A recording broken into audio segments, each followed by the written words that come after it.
ओम नमः शिवाय। श्री शिवाय नमस्तुभ्यम। श्री आदिशक्ति पार्वती माताए नमः। श्री विघ्नेश्वराय नमः।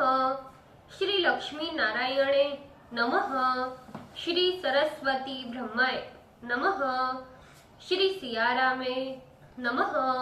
श्री रामदास हनुमाने नमः। श्री राधे श्यामे नमः। हे शिवजी, તમારી કૃપાથી હું આ શિવ પુરાણ વાંચી રહી છું અને મારી મમ્મી, બેન તથા તમામ શ્રોતા આ શિવ પુરાણ સાંભળી રહ્યા છે। અમે બધા આ શિવ પુરાણનું જ્ઞાન પ્રાપ્ત કરી શકીએ એટલી શક્તિ પ્રદાન કરજો અને શિવ પુરાણનું તેજ સહી શકીએ એટલી ક્ષમતા પ્રદાન કરજો। હે વિઘ્નેશ્વર ગણપતિ બાપ્પા, તમે શિવ પુરાણના વંચનમાં આવતા તમામ વિઘ્ન હરજો। हे कृष्ण मनोहारिणी राधा जी, हे श्याम सुंदर, हे सिया राम जी, हे रामदास हनुमान जी, तमे शिव पुराण सांभळवा जरूर पधारजो अने मारा हृदयमां स्थान ग्रहण करजो। ओम नमः शिवाय। श्री शिवाय नमस्तुभ्यम। द्वितीय संहिता तृतीयो खंड पंचदश अध्याय। तारक के जन्म में उत्पात का दर्शन और तपस्या द्वारा तारक को ब्रह्मा से वर प्राप्ति। Page number 508। ब्रह्मा जी बोले, तदंतर वरांगी ने आदर पूर्वक गर्भ ग्रहण किया। वो गर्भ बहुत वर्षों तक अपने तेज से भीतर ही बढ़ता रहा। फिर समय आने पर वरांगी ने महाबलवान एवं विशाल काय वाला एक पुत्र उत्पन्न किया, जो अपने तेज से दशों दिशाओं को दे दीप्यमान करता था। जिस समय देवगणों को दुख देने वाले वरांगी के पुत्र का जन्म हुआ, उस समय अनिष्ट सूचक महान उत्पात होने लगे। हे नारद, उस समय स्वर्ग, भूमि तथा आकाश में जो अनर्थकारी महाभयंकर त्रिविध उत्पात हुए, उसका वर्णन मैं करता हूँ, उसे तुम सुनो। आकाश से महाभयंकर शब्द करते हुए उल्कायुक्त वज्रपात होने लगा। जगत को दुख देने वाले अनेक केतु उदय हो गए। पर्वत के सहित पृथ्वी अपने स्थान से चलायमान हो उठी। सभी दिशाएं प्रज्वलित हो गई। सभी नदियां एवं विशेषकर समुद्र में हिलोरें उठने लगी।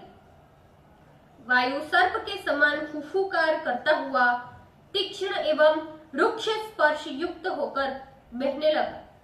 धूल उड़ाती एवं वृक्षों को उड़ाती हुई आंधी वेगमान से चलने लगी। सूर्य और चंद्रमा के ऊपर राहु का उपराग लग गया। तब वे चारों ओर मंडल परिवेश से घिर उठे। उससे अनर्थ एवं महाभय के लक्षण प्रकट होने लगे।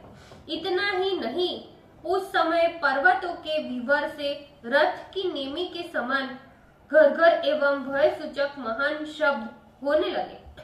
श्रृंगार एवं उलूक अपने मुख से भयानक टंकार युक्त शब्द करते हुए अग्नि उगलने लगे और श्रृंगाली गांवों के भीतर घुसकर अत्यंत अमंगल तथा महाभयानक शब्द करने लगी। कुत्ते जहां कहीं भी थे, अपनी गर्दन उठाकर संगीत के समान अनेक प्रकार के रुदन करने लगे। गधे मदमत होकर भयानक शब्द करते हुए अपने खुरों से पृथ्वी को कुरेदने लगे और झुंड के झुंड इधर उधर दौड़ मचाने लगे। पक्षियां अपने घोंसलों से इधर उधर उड़ने लगी। गधे भयभीत हो और व्याकुल होकर भयानक शब्द करने लगे। उन्हें कहीं भी शांति प्राप्त नहीं हो रही थी। पशु समूह जहां तहां मारे हुए के समान अपने गोष्ठ में और अरण्य में भयभीत होकर बारंबार मल मूत्र करने लगे और वे इधर उधर भागने लगे। कहीं एक जगह स्थिर नहीं रह सके। गायें भयभीत हो उठी। उनके स्तनों से रुधिर निकलने लगे। उनके नेत्रों से अश्रुधारा प्रवाहित हो उठी और वे व्याकुल हो उठी। मेघ भी भय उत्पन्न करते हुए तीव्र की वर्षा करने लगे। देवताओं की प्रतिमाएं रोने लगी तथा अपने स्थान से हटने लगी। बिना वायु के ही वृक्ष धराशायी होने लगे और आकाश मंडल में ग्रह युक्त होने लगे। हे मुनिश्रेष्ठ, इस प्रकार अनेक उत्पात प्रकट हो गए। अज्ञानियों को तो ऐसा प्रतीत हो रहा था मानो प्रलय काल हो जाएगा। तदंतर प्रजापति ने बहुत विचार कर महातेजस्वी उस वज्रांग के आत्मज का नाम तारक रखा। वो महावीर सहसा अपने पौरुष को प्रकट करता हुआ वज्र के समान दृढ़तर अंगों से पर्वतराज के समान बढ़ने लगा।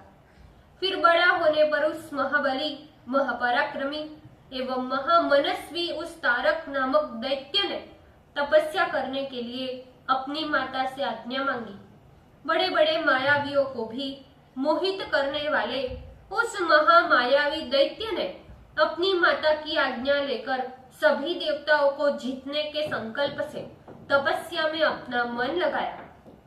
गुरु की आज्ञा पालन करने वाले उस दैत्य ने मधुवन में जाकर ब्रह्मदेव को प्रसन्न करने के लिए विधिवत घोर तपस्या करने लगा। वो दृढ़ व्रत दैत्य अपने चित्त को स्थिर कर दृढ़ता से अपने नेत्रों के द्वारा सूर्य को देखता हुआ अपनी भुजा ऊपर उठाए एक पैर से 100 वर्षों तक तपस्या करता रहा। फिर एक पैर के एक अंगूठे से खड़ा होकर उसी प्रकार से 100 वर्ष पर्यंत तप किया। इस प्रकार वो असुर राज बड़ी दृढ़ता के साथ तपस्या करने लगा। 100 वर्षों तक जल पीकर, अनंतर 100 वर्षों तक केवल वायु पीकर, अनंतर 100 वर्षों तक जल में खड़ा रहकर और 100 वर्षों तक स्थंडिल पर रहकर तपस्या करने लगा। 100 वर्षों तक अग्नि के मध्य में, 100 वर्षों तक नीचे मुख किए, 100 वर्षों तक हाथ के तलवे के बल पर पृथ्वी में स्थित होकर तपस्या करता रहा। और हे मुनि नारद, 100 वर्षों तक वृक्ष की शाखा में दोनों पैरों को ऊपर बांधकर नीचे की ओर मुख किए पवित्र धूम का कण पीकर तपस्या करता रहा। इस प्रकार सुनने वालों को भी सर्वथा असंभव एवं दुस्सह जान पड़ने वाला महाकठिन तप उस दैत्यराज ने किया। हे मुने नारद, तप करते करते उस दैत्यराज के शीर से चतुर्दिक फैलाने वाला एक महातेज निकला जो महान उपद्रव का सूचक था। उस तेज से देवलोक प्रायः दग्ध से होने लगे, जिससे समस्त देवता तथा ऋषिगण बड़े दुखी हुए। उस समय देवेंद्र इंद्र सबसे ज्यादा दुखी हुए। उन्होंने विचार किया कि ये निश्चय ही इस समय कोई ऐसी तपस्या कर रहा है जो मेरे पद को भी छीन लेगा। अर्थात ज्ञात होता है कि ईश्वर असमय में ही प्रलय करना चाहते हैं। देवगण इस प्रकार का संदेह कर कुछ भी निश्चय नहीं कर सके। तदंतर सभी देव एवं ऋषिगण परस्पर एकत्रचित हो विचार विनय पूर्वक भयभीत एवं दीन होकर मेरे स्थान पर चले आए। उन लोगों ने प्रणाम कर मेरी स्तुति की। पुनः व्यग्रचित हो हाथ जोड़कर सारा वृतांत मुझसे निवेदन किया। मैंने भी अपनी बुद्धि से उनकी व्यग्रता का सारा कारण जान लिया और जिस स्थान पर वो असुर तप कर रहा था उस स्थान पर उसे वर देने के लिए गया। वहां जाकर मैंने उससे कहा, ए दैत्य, तुमने बड़ी कठिन तपस्या की है, अतः वर मांगो। मुझे कोई भी वस्तु तुम्हारे लिए अदेय नहीं है। तब उस महान तारक असुर ने मेरा वचन सुनकर और मेरी स्तुति कर अत्यंत कठिन वर मांगा। तारक ने कहा, हे पितामह, जब समस्त वर के देने वाले आप यहाँ आ गए हो, तब मेरे लिए कोई भी वस्तु असाध्य नहीं है। अतः मैं जो वर आपसे मांगता हूँ उसे सुनिए। हे देवेश, यदि आप प्रसन्न हैं और मुझे वर देना चाहते हैं तो मेरे ऊपर कृपा करके जो मैं मांगता हूँ उसे दीजिए।